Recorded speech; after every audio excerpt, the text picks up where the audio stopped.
The story of Viking expansion across the North Atlantic begins not with conquest or treasure, but with something much more fundamental: survival. In the late 8th century, Scandinavia faced mounting pressures that would push its people beyond familiar horizons into some of the most inhospitable waters on Earth. What followed was not merely exploration, but the establishment of a network of settlements stretching from Norway to North America. A chain of colonies that would endure for centuries before vanishing into one of history's most haunting mysteries. By the end of the 700s AD, the Scandinavian people lived in a region surrounded by snow and mountains, with limited agricultural land. As their population grew, this geography became insufficient to sustain them, and landless men began their search. These landless men faced a choice: either become subordinate people or find another way out for themselves. This demographic pressure coincided with significant technological advances in shipbuilding. The development of the Longship, with its shallow draft and flexible hull design, allowed Norse sailors to navigate both open ocean and shallow rivers with unprecedented efficiency. These vessels could be rowed or sailed, beached easily, and carried overland when necessary. They represented a revolution in maritime capability that made previously unreachable territories suddenly accessible.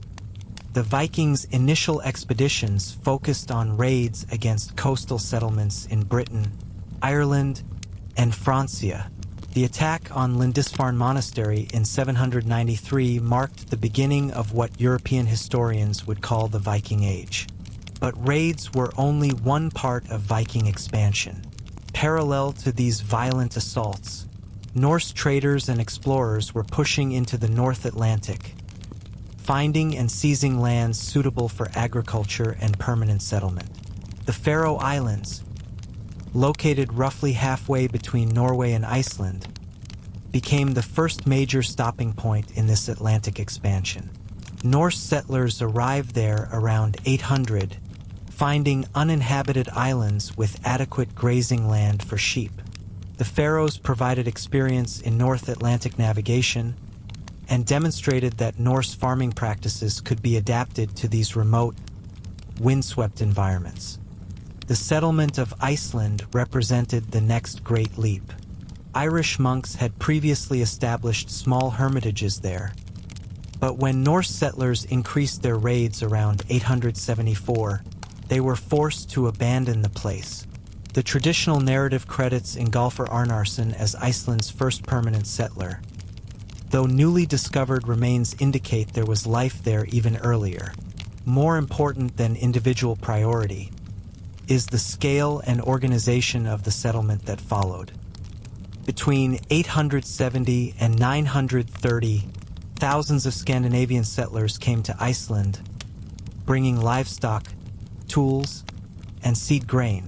They established farms by claiming agriculturally suitable areas, developed a unique political system based on regional assemblies, and created a society that would produce some of medieval Scandinavia's most important literary works. Iceland's settlement occurred during what historians call the medieval warm period, a time of relatively mild temperatures that made North Atlantic navigation less perilous and allowed agriculture at higher latitudes. The island offered abundant land for those willing to endure its harsh winters and active volcanism. The settling Scandinavians turned to animal husbandry instead of farming. They harvested seabirds and their eggs from coastal cliffs, fished the rich waters surrounding the island, and traded walrus ivory and wool cloth for timber and iron goods they couldn't produce locally. Within a few generations, Iceland had developed a distinctive culture that preserved Norse traditions while adapting to its isolated position. The establishment of the Althing in 930 created a unified legal framework for Iceland's scattered settlements. This annual assembly brought together representatives from across the island to settle disputes, pass laws, and conduct political negotiations. The Althing's creation reflected the Norse preference for consensus-based governance over absolute monarchy, a tradition that would influence political development throughout the North Atlantic settlements. Iceland's success accelerated the pace of westward expansion. The next chapter in this Atlantic saga begins with a man whose violent temperament would inadvertently lead to one of history's most significant discoveries.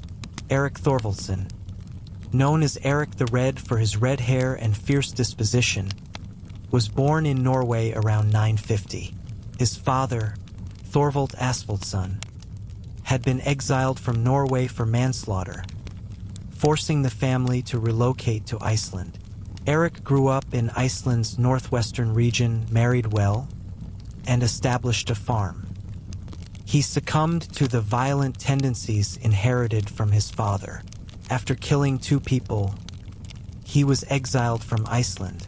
This exile forced Erik to consider his options. Norse sailors had occasionally sighted lands far to the west of Iceland, glimpsed through breaks in the perpetual clouds that hung over those waters. These sightings had been recorded but never investigated. Erik decided to use his exile to explore this mysterious western land. In 982, he sailed from Iceland with a small crew, navigating through dangerous waters filled with icebergs and unpredictable currents. After several days at sea, he reached the eastern coast of what he would name Greenland. The name itself was brilliant marketing. Greenland was hardly green, its interior covered by a massive ice sheet. But Erik understood that attracting settlers would require optimism, not accuracy. The southwestern coast, where Erik explored most extensively, did offer valleys with grass suitable for grazing during the brief summer months. He spent 3 years exploring Greenland's western coast, identifying locations suitable for settlement and learning about local conditions. When his exile ended, Erik returned to Iceland with tales of a fertile new land ready for colonization. Erik was very fortunate. By the late 980s, Iceland was under attack, constantly suffering raids.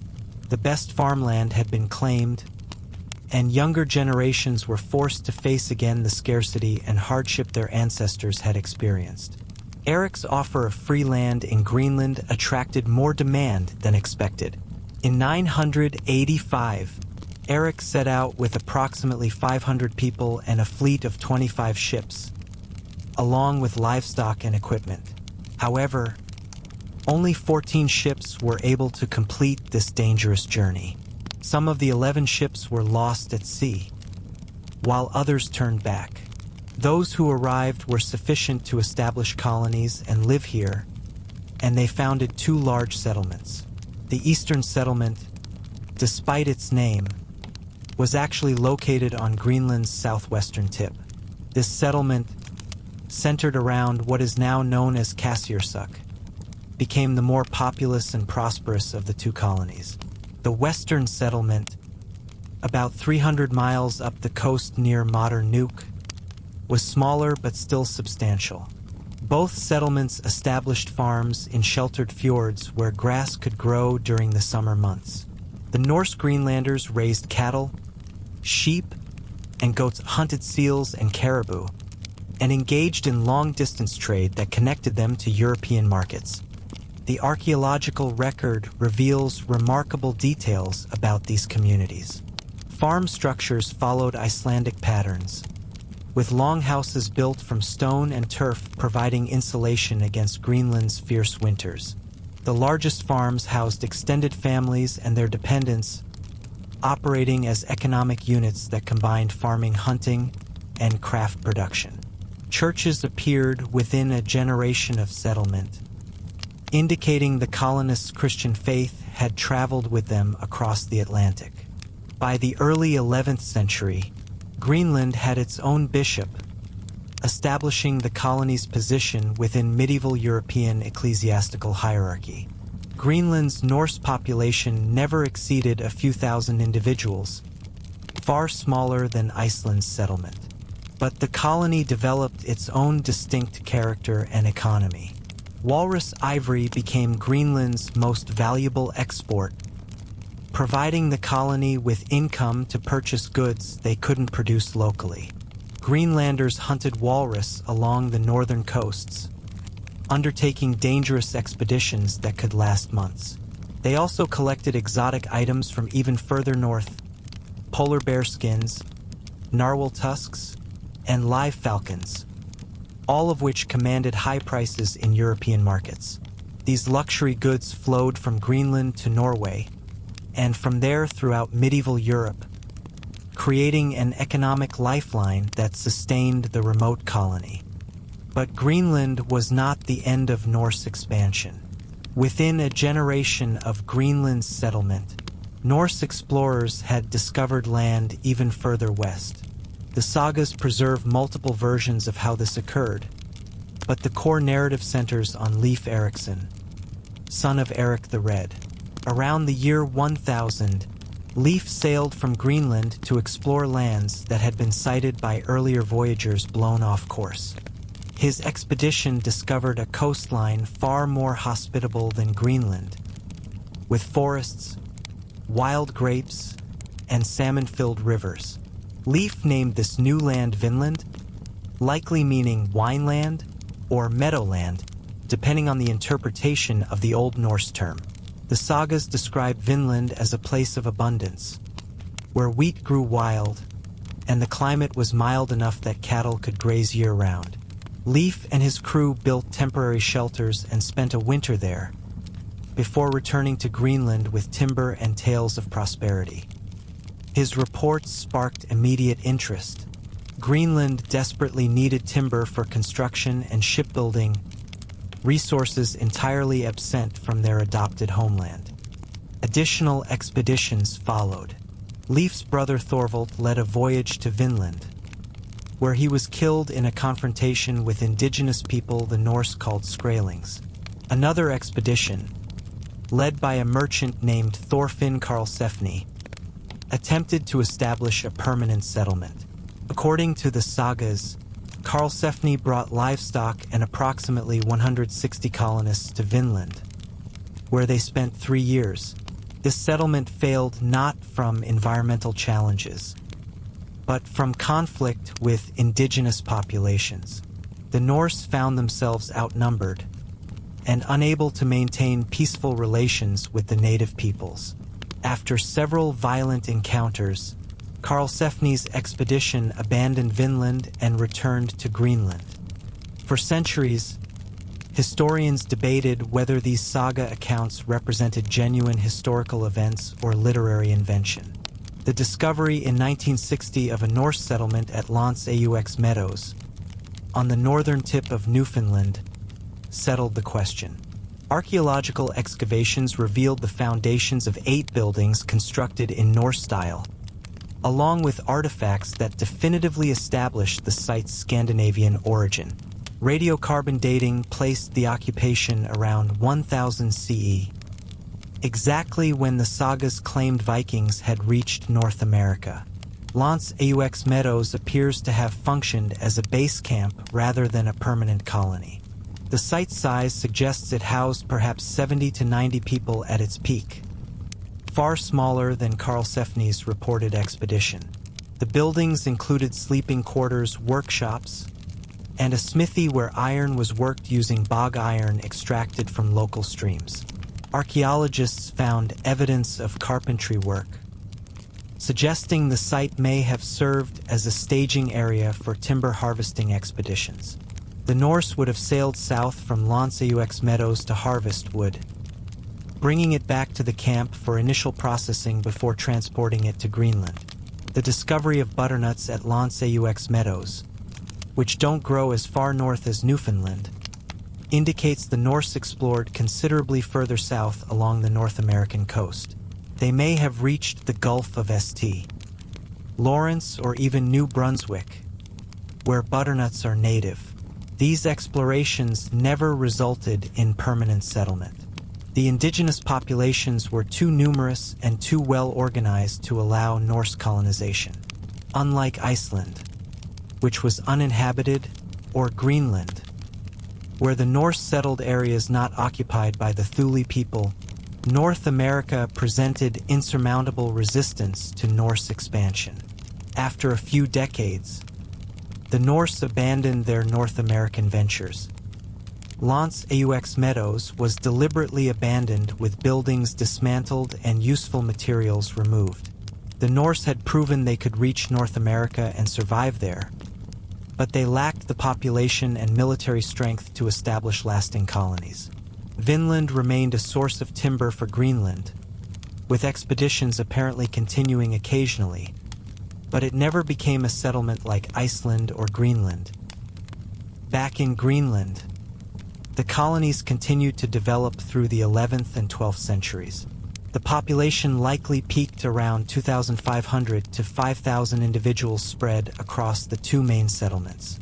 Archaeological evidence reveals a society that maintained connections to European culture and Christianity, while adapting to Greenland's harsh realities.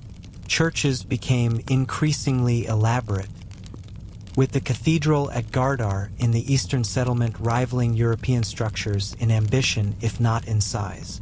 The Norse Greenlanders participated in European trade networks, sent representatives to Norway, and maintained their identity as Christians and descendants of Norse settlers.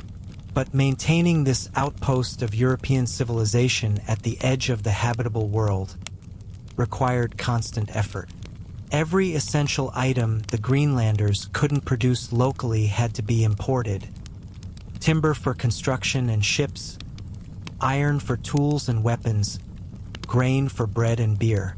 In return, Greenland could only offer the exotic products of the far north: walrus ivory, polar bear skins, and other luxury items.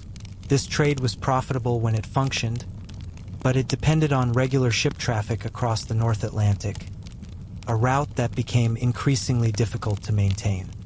The medieval warm period that had facilitated Norse expansion began to wane in the 13th century. Temperatures gradually declined. Ice became more prevalent in the waters between Greenland and Iceland, and growing seasons shortened. These changes occurred slowly enough that each generation might not notice the difference from their parents' time. But over decades, the cumulative effect was significant. Farming became more difficult, ship traffic more dangerous, and isolation more profound. The Western settlement was abandoned first, sometime in the mid-14th century. When a 1350 expedition from the Eastern settlement visited the Western settlement, they found it deserted. Livestock wandered free, buildings stood empty, and no sign of violence or disaster explained the disappearance. The inhabitants had simply vanished, leaving behind most of their possessions. This abandonment remains one of the mysteries of Greenland's Norse colonies. The settlers hadn't been massacred, hadn't starved in place, and hadn't left obvious evidence of their destination. Several theories attempt to explain what happened. The most likely involves a gradual migration back to Iceland or Norway as conditions deteriorated. The Western settlement, being smaller and more exposed to declining temperatures, may have reached a tipping point where continuation was no longer viable. Rather than dying in place, the settlers may have consolidated with the Eastern settlement or emigrated entirely. The lack of ship remains suggests they left by sea, taking their most valuable possessions but abandoning items too heavy or bulky to transport. The Eastern settlement persisted longer, but it too faced mounting challenges. The Black Death reached Iceland in 1402 to 1404, devastating the population and disrupting trade networks. Ships to Greenland became rarer, arriving perhaps once every few years rather than annually. The Greenlanders found themselves increasingly isolated, cut off from the European world that had sustained them. Archaeological evidence from late-period sites shows deteriorating conditions, buildings in poor repair, fewer imported goods, and signs of nutritional stress in human remains. Climate deterioration accelerated through the 15th century as the Little Ice Age took hold. Sea ice expanded, making navigation more treacherous. Growing seasons shortened further, putting strain on agricultural production. The Norse Greenlanders, who had always balanced farming with hunting and fishing, found themselves forced to rely more heavily on marine resources. But their cultural preferences, shaped by European agricultural traditions, may have made this transition difficult.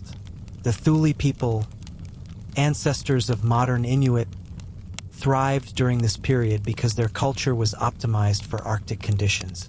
The Norse, despite centuries in Greenland, never fully adapted their lifestyle to Arctic realities. The last confirmed contact with Greenland's Norse colonists occurred in 1408. Church records document a wedding ceremony performed that year, indicating organized society still functioned. After this date, silence descends.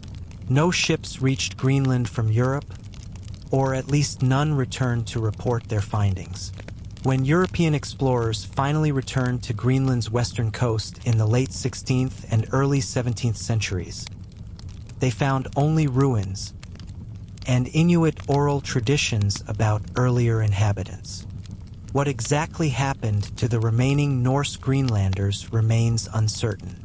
The most likely scenario involves a combination of factors: declining population due to emigration and death, deteriorating climate making agriculture impossible, increased isolation as European contact ceased, and possibly conflict with expanding Thule populations moving south.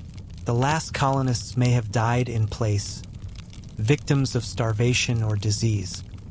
They may have emigrated to Iceland or attempted to return to Scandinavia, perishing at sea.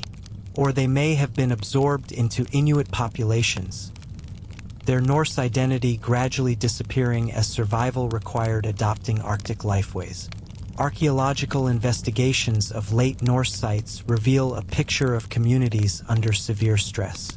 Skeletons show signs of malnutrition and disease. Rubbish heaps contain remains of animals that earlier generations wouldn't have eaten, including dogs and seals that were previously avoided. Buildings show repairs made with decreasing quality materials. The final generations of Norse Greenlanders witnessed the slow collapse of the world their ancestors had built, a dissolution that occurred not through dramatic catastrophe, but through gradual abandonment of an increasingly untenable situation. The disappearance of Greenland's Norse colonies was not an inevitable tragedy written in ice and isolation. The Thule people survived and thrived in the same environment that defeated the Norse. The difference lay in cultural adaptability.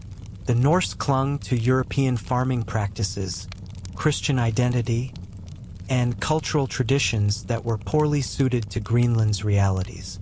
They built churches instead of efficient hunting equipment, raised cattle instead of dogs, and structured their economy around European trade that became increasingly unreliable.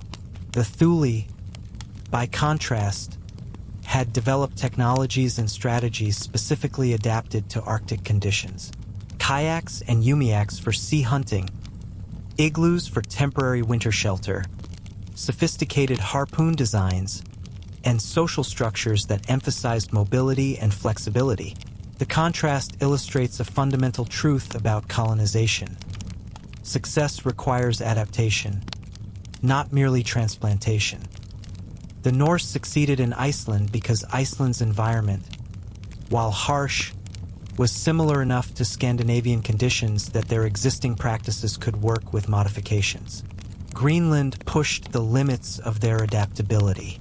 North America exceeded those limits entirely. The failure of Norse expansion wasn't due to lack of courage or determination, but to the mismatch between their cultural toolkit and the environments they encountered.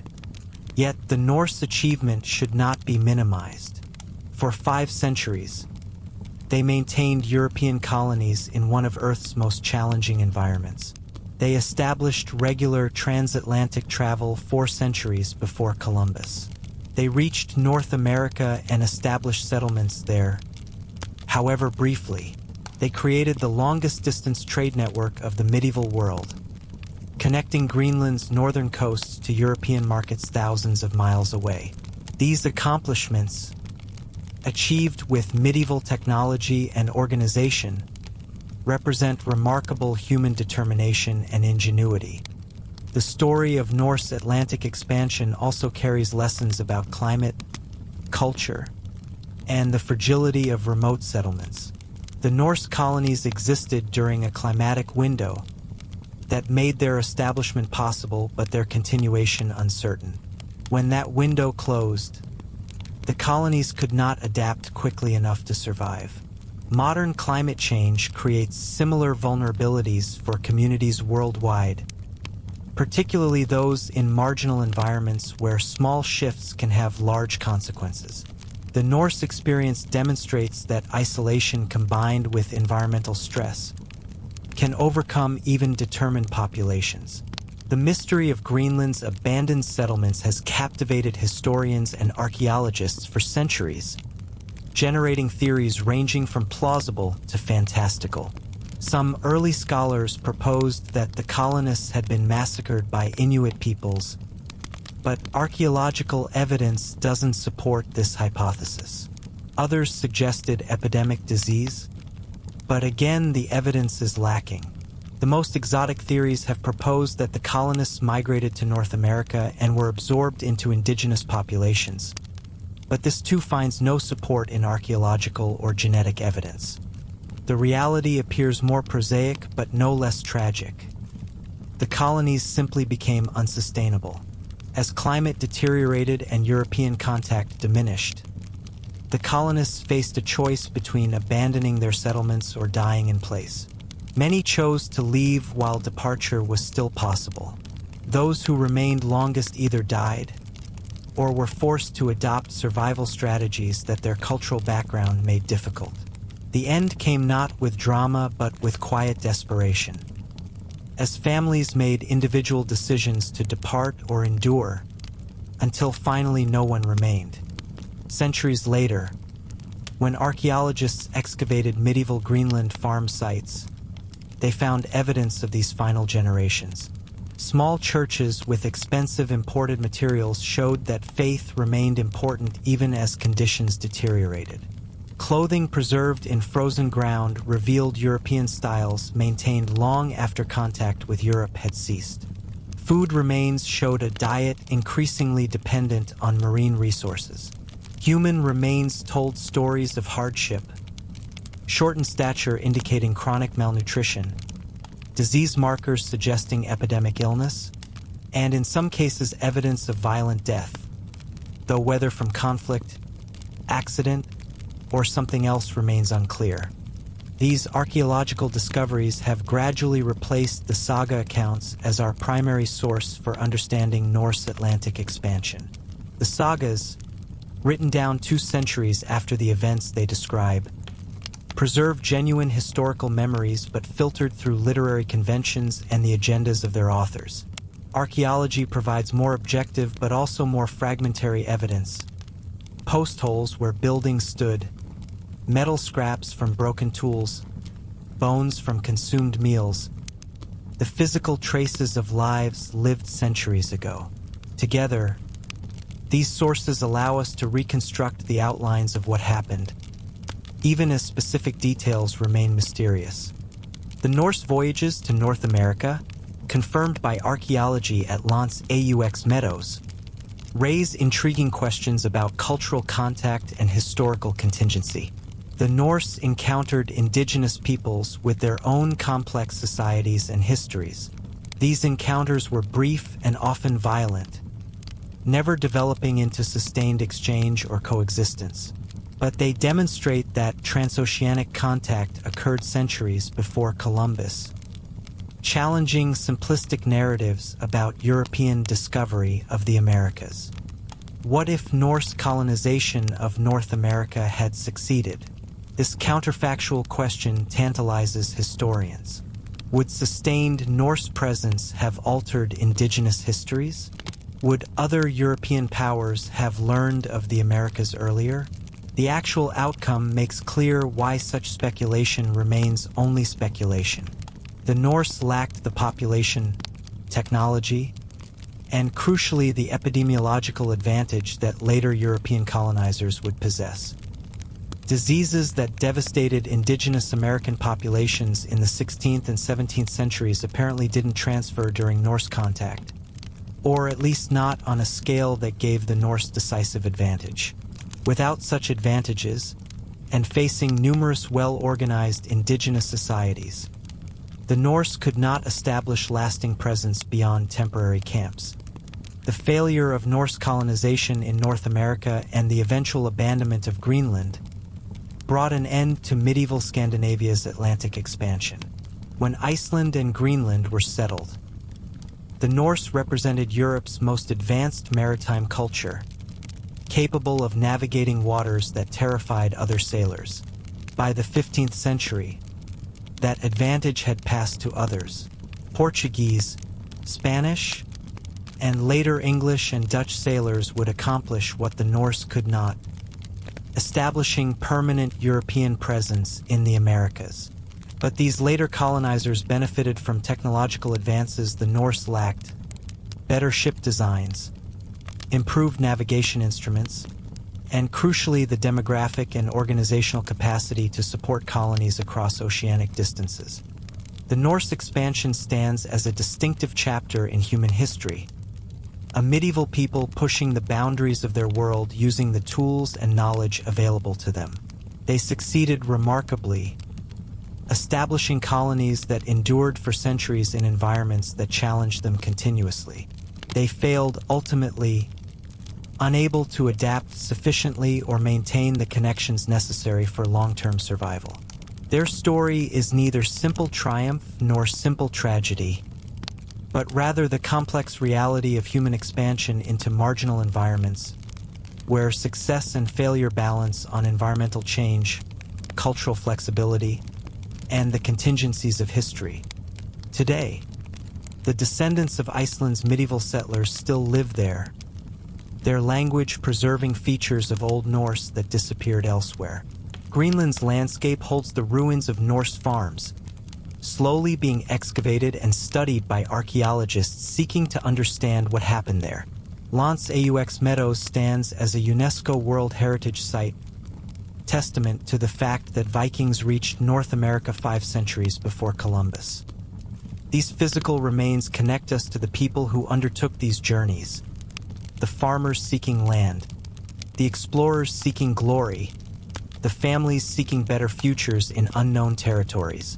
The story resonates because it speaks to fundamental human experiences: ambition and determination, adaptation and failure, the tension between maintaining cultural identity and surviving in new environments. The Norse who settled Iceland, Greenland, and briefly North America were not supernatural heroes or villains. They were people responding to pressures and opportunities with the tools and knowledge they possessed. Their expansion succeeded where conditions allowed and failed where they did not. The mystery of Greenland's abandonment fascinates because it represents the fragility of human settlement, the way societies can vanish leaving only questions behind. In the end, the Norse Atlantic expansion reveals both human capability and human limits. It shows what determination and skill can accomplish, but also how environmental and cultural factors constrain even the most ambitious endeavors. It demonstrates that history is not inevitable, that different outcomes were possible at various points, yet also that certain constraints bound the possible tightly. 5 centuries of Norse presence in Greenland, brief contact with North America, the ultimate abandonment and disappearance.